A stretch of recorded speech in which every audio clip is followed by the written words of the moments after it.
სოფელ ნავარზეთში დღეს გზა გადაკეტეს. უკვე მეორე დღეა ადგილობრივები სოფლის ცენტრში იკრიბებიან და საპროტესტო აქციებს მართავენ. ამ ფორმით ისინი სოფელში წყალმომარაგების კომპანიის მიერ მრიცხველების დამონტაჟების შემდეგ დარიცხულ დავალიანებას აპროტესტებენ. ადგილობრივები კომპანიას ხალხის შეცდომაში შეყვანაში ადანაშაულებენ და ამბობენ, რომ წყალი ამ დრომდე გაუმართავი ქსელით მიეწოდებათ, რის გამოც წყალი უხარისხოა და ამასთან არც მომარაგებაა 24 საათიანი. არის სოჩიკები დადგმული ამ ძველ ტრუბებზე, არის დახეთქილი ეს ტრუბები და იქცევა წყალი და ჩვენ რატო უნდა ვიხადოთ ეს დაქცეული წყალი არ ვიცი.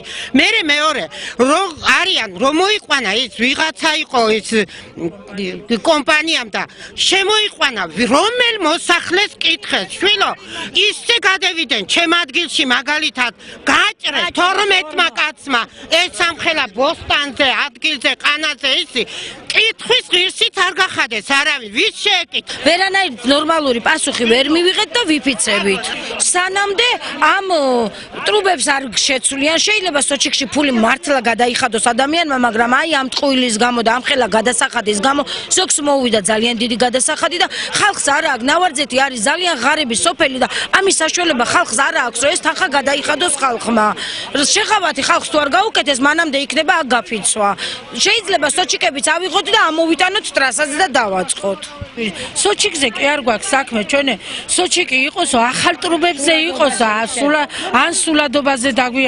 დაგვიწესონეს წყლის გადასახადი ან სოჩიკები მოაწესრიგონ კარგ ტრუბებზე და ჩვენ არ ვართ წინააღმდეგი მაგის აქციის მონაწილეებს დღეს საქართველოს გაერთიანებული წყალმომარაგების კომპანიის ჭიათურის სერვის ცენტრის მენეჯერი შეხვდა. მალხაზ მიხელიძე არ უარყოფს, რომ ქსელი გაუმართავია და აცხადებს, რომ უამინდობის გამო კონტრაქტორმა კომპანიამ სამუშაოების გაგრძელება ვეღარ შეძლო. ამასთან ის მოსახლეობას წყლის ეკონომიურად მოხმარებას ურჩევს. ეს მოსახლეობა დაგებულობდნენ ქვემოდან მოწოდებულ წყალს. ეხლა ესე რეზერვუარში რომ ავიდა წყალი, უკვე რეზერვუარიდან დაბრუნებული წყალი უნდა მიიღონ, მაგრამ ის ჩაჭრები უნდა განხორციელდეს, აი ძველი მილები უნდა გააუქმდეს. ეს პროცესი უნდა განეხორციელებია იმ კონტრაქტორ ფირმას, ვინც ასრულებდა აქ სამუშაოებს. სამწუხაროდ მოგეხსენებათ დეკემბრის თვეში მოთხოვა ყინვები იყო და ამიდმა შეუშალათ ხელი და ეს პროცესი სადღაც შუამდეა მიყვანილი.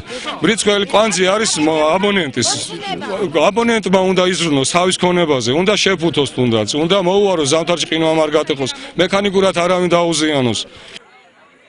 მოსახლეობის მხარდასაჭერად მივიდა აქციაზე არასამთავრობო ორგანიზაცია ჭიათურელთა კავშირის თავმჯდომარე. როცა შემოსავლები არა და წყალზე ხა 129 ლარი იქნება გადასახდელი. ან 100 ლარი თუნდაც არის ეს შეუძლებელი გადახდა, ამიტომ რაღაცა სრულება უნდა მოხდეს. თუ თბილისში 2 ლარია გადასახდელი სულზე.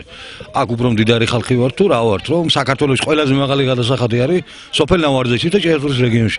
ამიტომ უნდა გადაიხედოს აუცილებლად ტარიფს, მით უმეტეს რომ აქ დგას არიან ახალგაზრდები, რომლებიც მუშაობდნენ გამრიცხველიანებაზე და ესენი ამბობენ, რომ ძველ დაზიანებულ მილებს ვაერთებდით მრიცხველებსო და ბუნებრივია ახლა წყალი დაზიანებული მილს რო დააერთებ მრიცხველს ბუნებრივია იქცევა წყალი. პრობლემა წამოვიდა იქიდან, რომ მოვიდნენ თავიდან, აკეთებდნენ ახალი მილებით ამას, შემოვიდა შლანგები რომ უნდა გაკეთებულიყო, გააქსელიანებული იყო მთელი ნავარზეთში, მაგრამ არ მოხდა ეს. მერე მოვიდნენ და გვეუბნებოდნენ რომ დააყენეთ ისევ ძველ მილებზე, იყო დახეთქილი პრობლემა გამოდგეს ახლა, მაგრამ მაინც ესენი გვეუბნებოდნენ ჩვენ რომ არა, ჩვენ ვერ იმასქნით ამას და ვერ შევძლებთ, ხო? და გვეუბნებოდნენ ჩააყენეთ.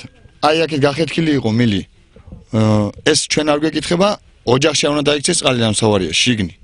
და всё, ვაყენებდით ჩვენც. სოჩიკებს დახეთქილ მილებზე. მეტი არაფერი არ მომხდარა. ადგილობრივებს დღესვე ჭიათურის მუნიციპალიტეტის გამგებელი შეხვდა. სულხან მახათაძემ აქციის მონაწილეებს მოусმინა და წყალმომარაგების კომპანიის მიერ დამონტაჟებული მრიცხველები დაათვალიერა. სისტემა ბოლომდე მაინც არ არის გამართული, რის შედეგად გამოიწვია მან არასწორი ალბათ მრიცხველების ჩვენება და მოსახლეობას მომიდა დიდი რაოდენობით გადასახადი. ახლა სუნთლად შემიძლია თქვა, რომ მარტო მრიცხველებსაც ვერ დავაბრალეთ, იქიდან გამომდინარე ზოგჯერ ხდება თვითონ მოსახლის მიმართ უყურადღებობა და შეიძლება ონკარნი არ დაიკეტოს და მთელი დღის განმავლობაში მოედინებოდეს წყალი, მაგრამ ეხლა უხეშად გადავითვალეთ ჩვენ ერთ-ერთი ოჯახის მაგალითად გადასახადი რაც იყო და რაოდენობის წყალი გამოვიდა, რაც ფიზიკურად შეუძლებელი არის მისი დახარჯვა. ამიტომ მე მქონდა საუბარი, რომ ეხლა მესმის აბსოლუტურად უნებრივი ამ ადამიანების აღშფოთება და სანამ აქ გამოვიდოდი, მქონდა საუბარი წყალმომარაგების კომპანიის გენერალურ დირექტორთან, ბატონ არჩილთან და მან აგვიქვა, რომ ხვალ დილით მისი მოადგილე გიორგი კობერიძე ჩამომზადება აქ და ადგილზე შევისწავლეთ ამ პრობლემას და ყველაფერს გავაკეთებთ იმის გულის, რომ ამ მოსახლეობის ინტერესებიდან გამომდინარე ეს პრობლემა გადაიჭრას და საბოლოო ჯამში მინდა ვთქვა, რომ ეს სისტემა მოსაწესრიგებელია, გასამართია, ეს კომპანიამაც ძალიან კარგად იცის. ჭიათურის მუნიციპალიტეტის გამგებელი მოსახლეობას დაპირდა, რომ მათთან ერთად საქართველოს გაერთიანებული წყალმომარაგების კომპანიის წარმომადგენელს შეხვდება. ადგილობრივები დავალიანების ჩამოწერამდე კი მსგავსი აქციების გაგრძელებას გეგმავენ და აცხადებენ, რომ ისინი 150 ლარიანი დავალიანების გადახდას ვერ შეძლებენ. ჭიათურის მუნიციპალიტეტში ნავარწეთი პირველი და ამ დრომდე ერთადერთი სოფელია, სადაც წყლის მრიცხველებია დამონტაჟებული.